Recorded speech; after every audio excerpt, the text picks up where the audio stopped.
जगत गुरु तत्वदर्शी संत रामपाल जी महाराज के मंगल प्रवचन।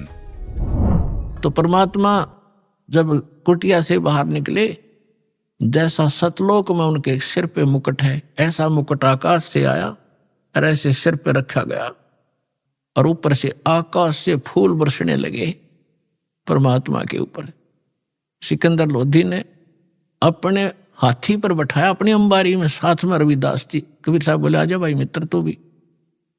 वो और रविदास जी चंवर कर रहे थे पहले। सिकंदर लोधी ने कहा, भगत जी आप तो डेली सेवा करते हो, दास को भी दे दो। तब सिकंदर लोधी ने चंवर पकड़ा, जैसे आप देखते हो पाठ के ऊपर बच्चे करते हैं। महापुरुषों पर ऐसा ये चंवर किया जाता है।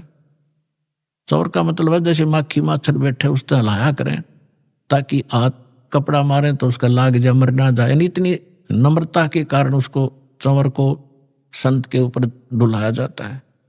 तो सिकंदर लोधी ने चंवर ले लिया, हाथी पर बैठ कर चल रहे। चारों गेट खोल दिए उस अलमारी के, जो हाथी के ऊपर एक कमरा सा बनाया करते थे। तो सारे देखें, जो खाना खा रहे थे, कौन है, कबीर कौन सा है, कि वो बैठा जिस पर सिकंदर लोधी चंवर करे, दिल्ली का राजा।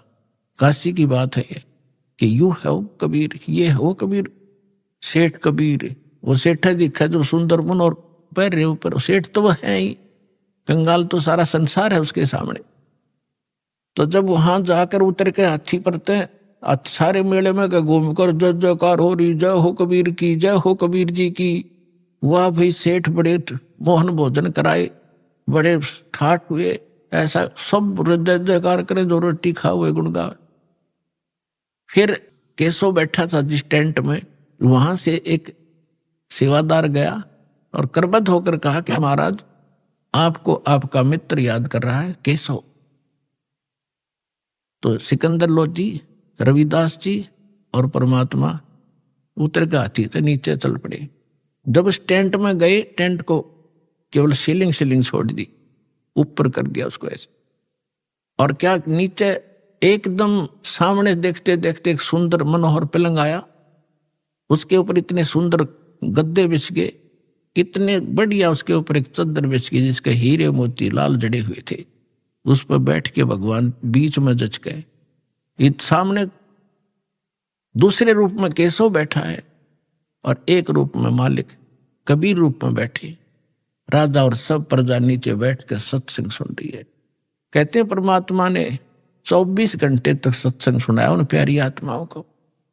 अब देखो, वो भटक रही थी, साधु संत बन रहे थे, और कारण के बनाया, और 3 दिन का सत्संग परमात्मा ने ढूंढा ठाया। लाखों वो भक्त जो डले ढो रहे थे परमात्मा के शिष्य हुए, और वो फिटे मुंह हुए जो बकवाद करे थे। बोलो सतगुरुदेव।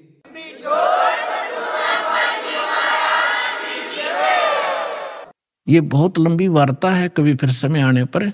अभी तो दास आपको सदग्रंथों से ये प्रूव कर रहा था कि भगवान कौन है। जब आपको, जैसे पहले आप सेट हो रहे थे, कृष्ण जी भगवान, श्री रामचंद्र जी भगवान, शंकर जी भगवान, गणेश जी भगवान, तो आपने आपको कोई भी उनकी कथा कहीं खड़ा होकर सुनावा था तो आप सारे शांत होते थे और स्वीकार होती थी, सब कुछ सही मानते थे, तो नो प्रॉब्लम थी। और जब इस दास ने यह यथार्थ कथा शुरू की तो कितना विरोध हुआ।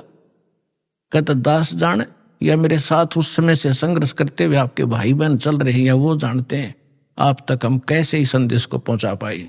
जेल तक जाना पड़ा, 36 मुकदमे झूठे कर रखे हमारे ऊपर, लेकिन मालिक साथ है, एक दिन सब फिट्टे मुंह हो जाएंगे और सच्चाई ऊपर आओगी।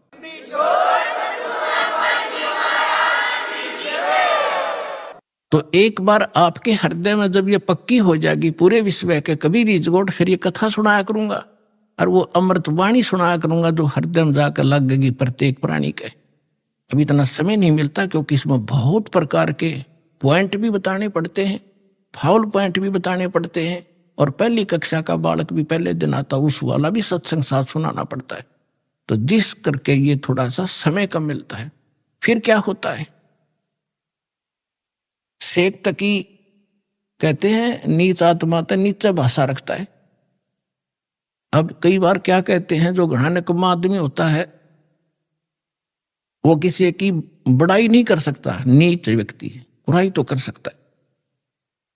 एक तो होता है यज्ञ जोनार, यज्ञ करते हैं जो बड़ी खुशी में, किसी का लड़का हो गया घने वर्षों के बाद, उसके कहते हैं यज्ञ करी उसने जग, और भाई दिल खोल का पैसा लाया उसके दादा ने, इतना घी और जलेबी और लड्डू सारे, उसको कहते हैं खुशी में की हुई जग जोनार।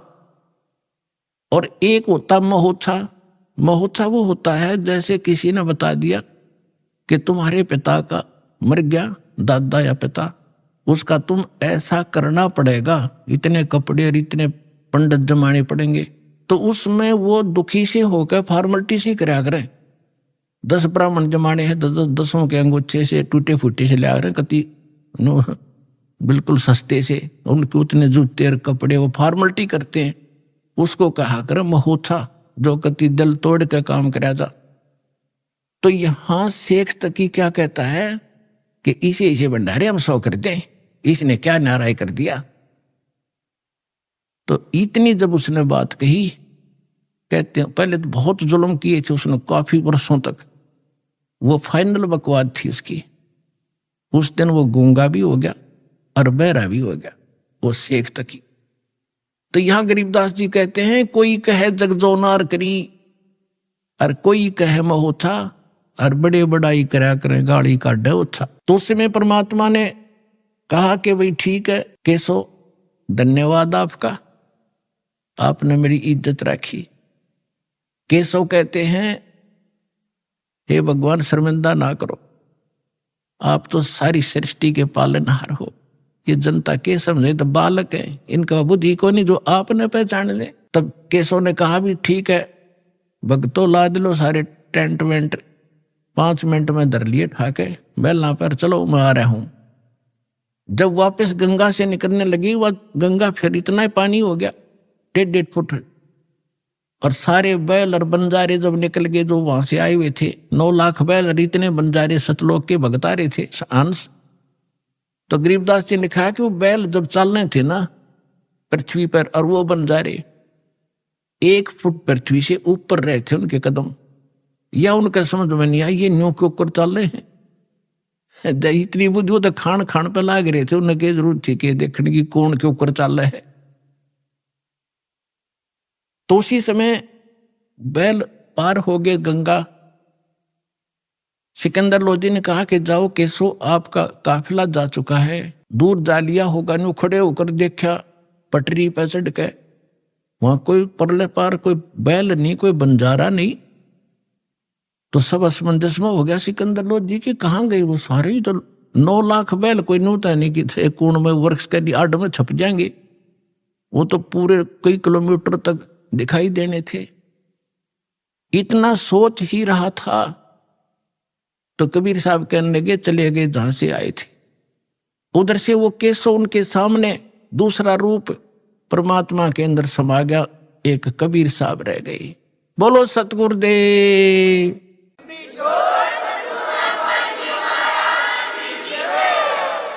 तो परमात्मा कहते हैं कल्पे कारण कौन है, कर सेवा निकाम, और मन इच्छा फल दूंगा जो पड़े धनी से काम। परमात्मा कहते हैं साईं इतना दीजियो जा मैं कुटुंब समावे, हम भी भूखे न रहे अतिथि न भूखा जावे। भगवान से मांगने का तरीका बताया परमात्मा कि घना मत मांगया करो, इतना मांगो कि परमात्मा हम भी भूखे ना रहे और द्वार पर कोई अतिथि आ जाओ भूखा ना जा, इतना जरूर दास को देना। तो ये परमात्मा ने उदाहरण दिया है कि तुम मेरे की तरह नो विश्वास करो उस मालिक पे, और तू कर सेवा निकाम, निष्काम भाव से पूजा कर और दान धर्म करता रहे। जब कभी कोई आपत्ति आवेगी, जब देखना मेरे हाथा बदल लूंगा अपने बच्चे को, सारा संसार देखता रह जाएगा।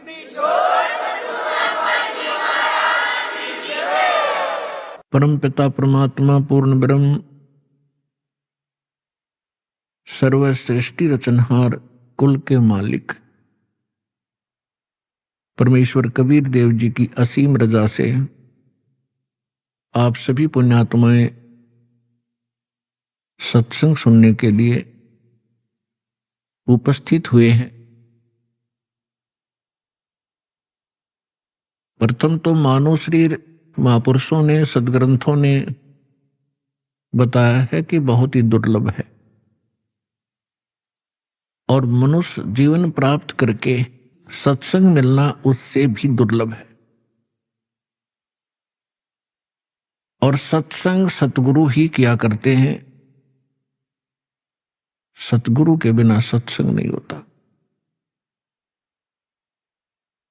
सतगुरु का अर्थ है सच्चा गुरु, जो यथार्थ भक्ति मार्ग जानते हो, यथार्थ ज्ञान से वो परिचित हों, जो सदग्रंथों में प्रमाणित है। तो सतगुरु की प्राप्ति सबसे दुर्लभ है।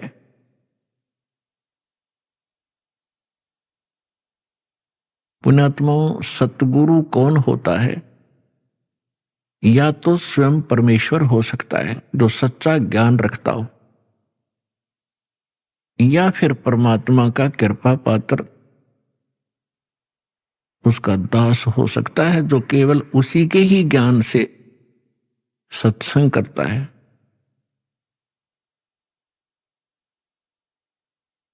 तो पुण्यात्माओं,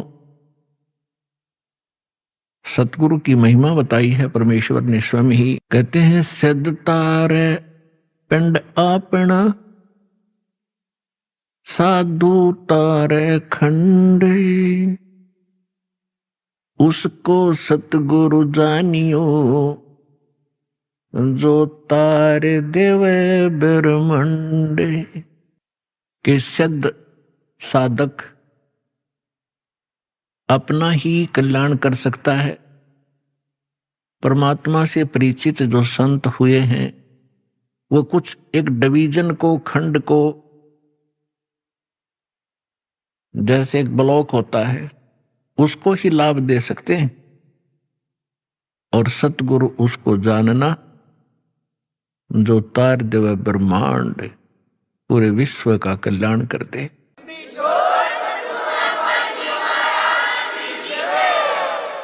सभी सदग्रंथ प्रमाणित करते हैं, परमात्मा से परिचित वो महापुरुष यही गवाही देते हैं कि परमात्मा सतलोक से जहां वो रहते हैं, उनका मूल स्थान है, जिसको शाश्वत स्थान कहा है गीता अध्याय नंबर 18 के श्लोक नंबर 62,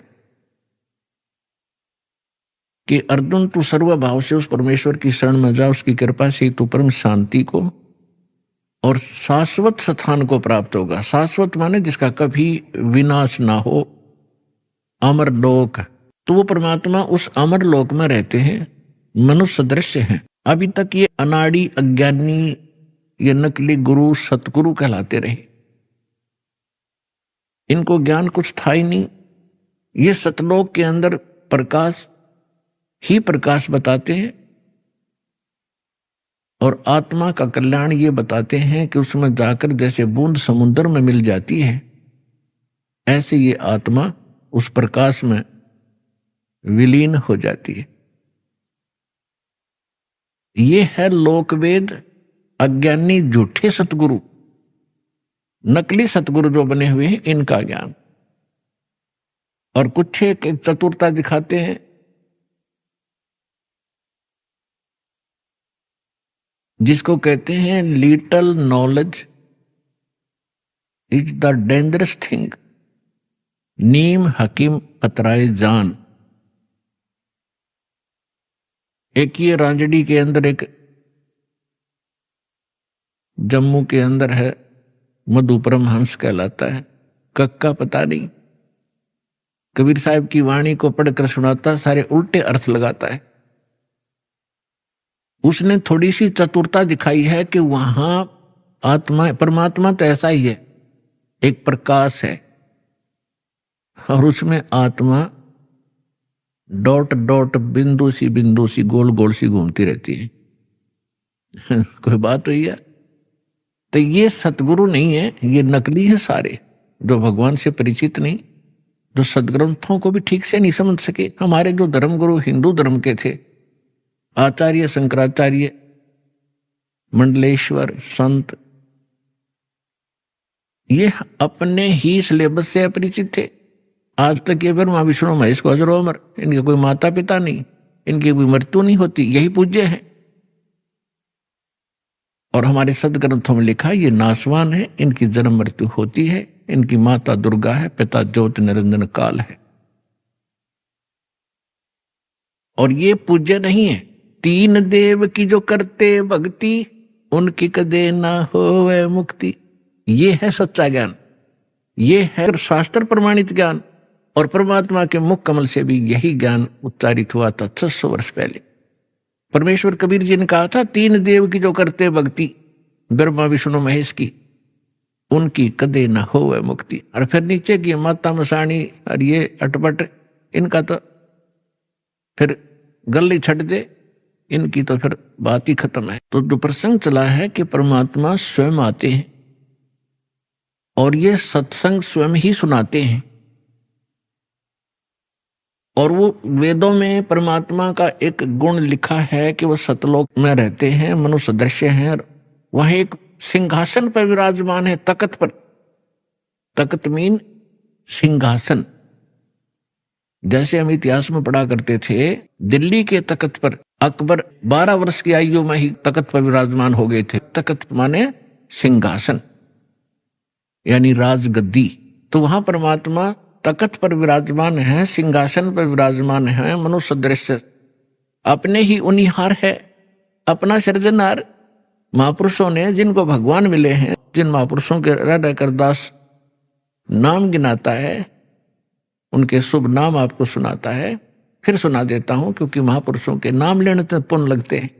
आदरणीय धर्मदास साहिब जी को, आदरणीय मुल्कदास साहिब जी को, आदरणीय नानक साहिब जी को, सिख धर्म के प्रवर्तक को, आदरणीय दादू साहिब जी को, आदरणीय गरीबदास साहिब जी गांव छुडानी जिला झज्जर हरियाणा वाले को, आदरणीय गीसा दास साहिब जी गांव खेखड़ा उत्तर प्रदेश वाले को, आदरणीय स्वामी रामानंद जी काशी के पंडित ब्राह्मण थे, विद्वान कहलाते थे, परमात्मा उनको मिले, सचखंड दिखाया, फिर वापस छोड़ा। इन सभी महापुरुषों को परमात्मा ऐसे ही मिले हैं जैसे उनके गुण हैं। उनको आकर मिलते हैं और फिर उन अपने से परिचित करा करके जहां परमात्मा रहते हैं उस सारी व्यवस्था को दिखा करके फिर वापस छोड़ते हैं बॉडी में, ताकि ये मेरे गवाह बने, एफिडेविट लिख दें ये कि कैसा है भगवान। तो आदरणीय गरीबदास साहिब जी ने कहा कि हमरे ही उनिहार है अपना सृजनहार। उनिहार माने हमारे जैसी उसकी आकृति है, ऐसा उनका आकार है अपने सृजनहार का। तो इस प्रकार वो परमात्मा मनुष्य दृश्य है। वहां एक बहुत बड़ा गुम्बज बना हुआ है मंदिर नुमा, उसके सेंटर में परमात्मा का तख्त है, सिंहासन है, सिर पर छतर है। जैसे आप इस दास के ऊपर ये आर्टिफिशियल बना रखा है भक्तों ने, ये देख रहे हो। और परमात्मा का वहां प्रकाश जो पूरे शरीर का बहुत ज्यादा है।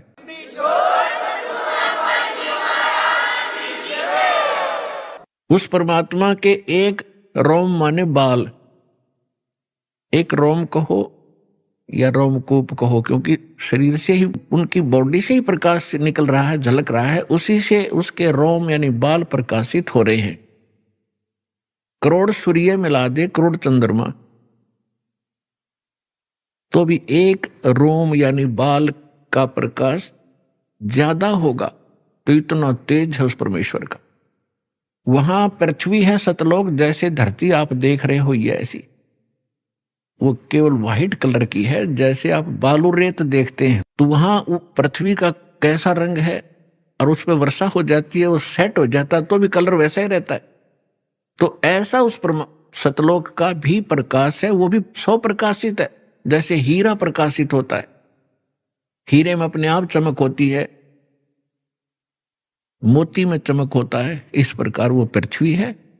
वहां सदाबहार वृक्ष हैं, सदाबहार ये सभी काजू किशमिश मेवे सेब संतरे सभी फल फ्रूट वहां सदाबहार रहते हैं, वहां कभी अकाल नहीं होता।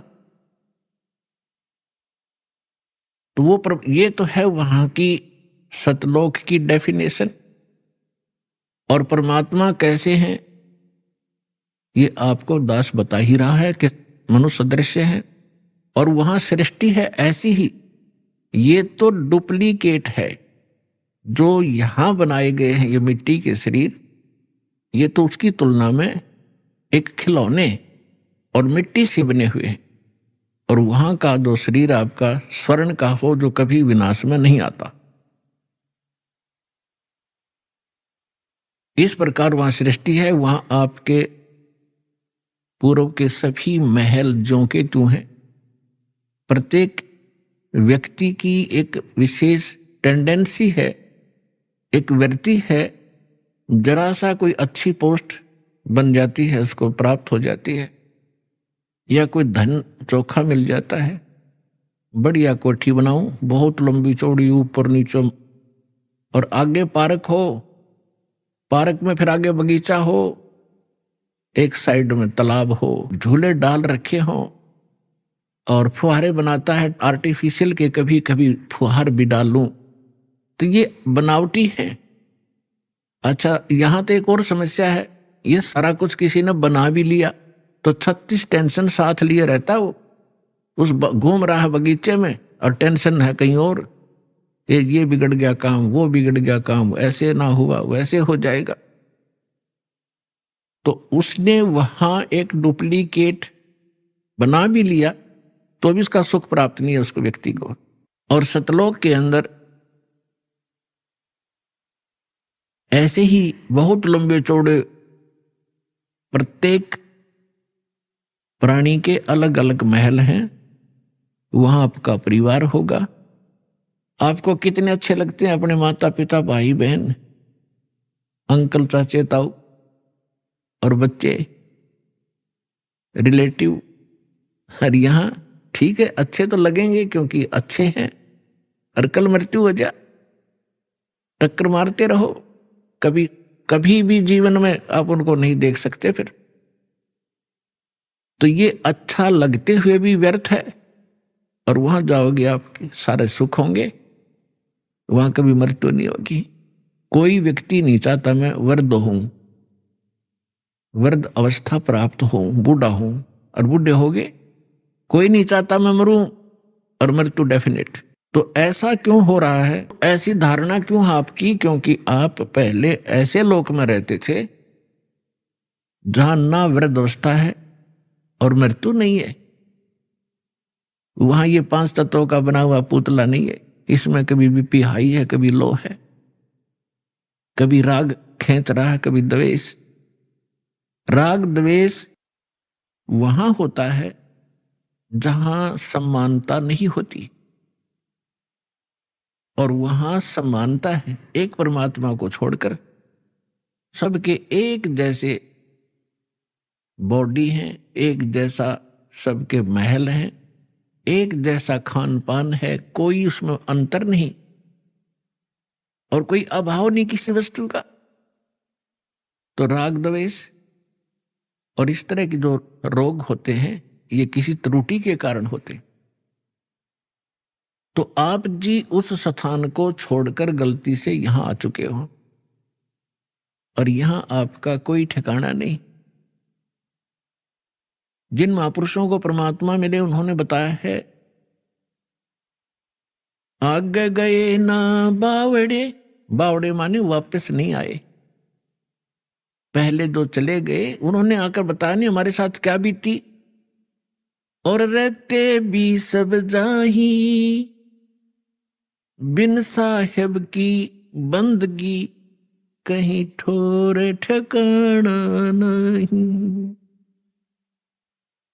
पहले चले गए, उनका तो पता नहीं क्या बुरा हाल हुआ या अच्छा हुआ, उन्होंने तो कोई आके हमें संदेशा दिया ही नहीं, और ऐसे ही शेष हैं, वो चले जाएंगे। तो गरीबदास साहिब जी कह रहे हैं कि बिन परमेश्वर की भक्ति कहीं ठोर ठिकाना ना। जैसे आज कोई प्रधानमंत्री है किसी कंट्री का, वैसे तो सुख नाम की यह चीज नहीं है, पर हमने उसको घना बड़ा मान रखा है, क्योंकि हम जीव संज्ञा में हैं। और कल वो प्रधानमंत्री सतभक्ति नहीं करता है और मृत्यु को प्राप्त हो जाता है, तो कहाँ गया वो सुख? आगे क्या होगा इन बच्चों को पता नहीं जो खिलौनों से खेल रहे। ये मिट्टी के महल बना बना कर इसमें खुश हो रहे हैं, इनको पता नहीं, क्योंकि भगवान ने आकर बताया। वो ज्ञान दास सुना रहा है, उसके आधार से हमें भविष्य का दिखाई देने लग गया कि आगे क्या होगा इसके साथ।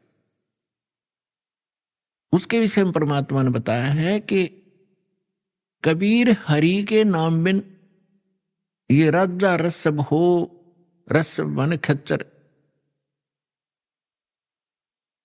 जिसमें अच्छा वजन लोड कराया जा गद्दे की तरह बोरे में, राजा रसब हो और माटी लदे कुमार के और घास न डाले कोई। गधे के साथ एक और समस्या होती है, सारा दिन काम को मार लेता है, शाम को बनी में छोड़ देता, घास खुद चर के आता है बाहर, फिर उसका कान फिर पकड़ लाता जब काम की आवश्यकता होती है।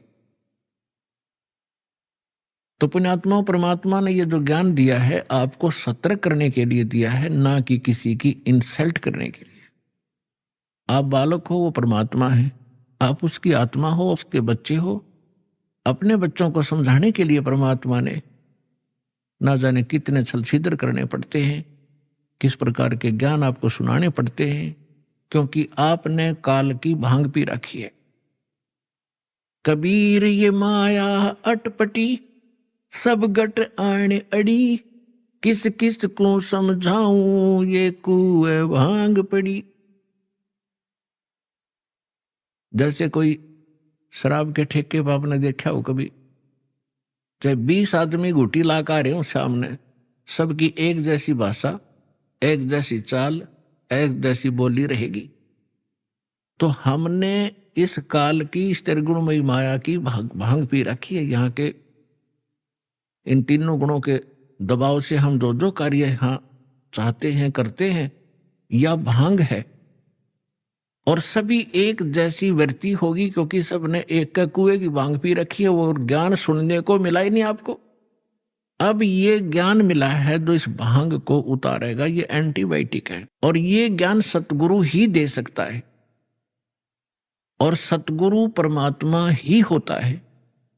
600 वर्ष पहले परमात्मा स्वयं आए थे, वो सतगुरु भी थे, परमात्मा तो वो थे ही थे। और फिर उन्होंने कहा था कि जब गरीबदास जी का पंथ होगा 12वां पंथ, उसमें काल अपना जाल जरूर फैलाओगा, लेकिन 12वें पंथ में परमात्मा ने कहा था हम फिर आएंगे।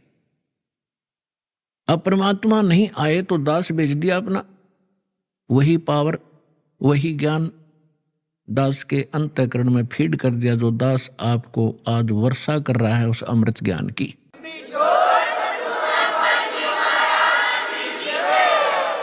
तो इस विश्व में वर्तमान में इस दास के अतिरिक्त कोई सतगुरु नहीं है, और सतलोक आश्रम के अतिरिक्त कहीं सत्संग नहीं है।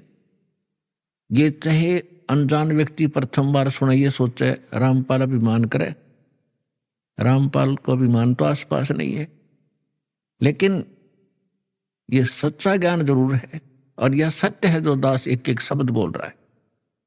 ये कुछ दिन के बाद आपके सारी अच्छी लगेंगी, सुहा जाएंगी, आपको स्वीकार्य भी होंगी। जब ये आपकी भांग उतर जाएगी काल की, अज्ञान आपका हट जाएगा। अभी आपने सुने संत रामपाल जी महाराज के मंगल प्रवचन। आइए अब सुनते हैं संत रामपाल जी महाराज से नाम दीक्षा लेकर सतभक्ति करके अद्भुत लाभ प्राप्त करने वाले अनुयायी के विचार। नमस्कार दर्शकों, आज हम आपको एक ऐसी सच्ची घटना से रूबरू करवाने जा रहे हैं जो आपके मन में कई सवाल उठा सकती है और आपको सोचने पर मजबूर कर देगी। इस भौतिकवादी युग में जहां लोग धन, शोहरत और ऐशो आराम के पीछे भाग रहे हैं, वहीं एक युवक अंधकार में भटक रहा था। हम बात कर रहे हैं सोलन, हिमाचल प्रदेश के खेम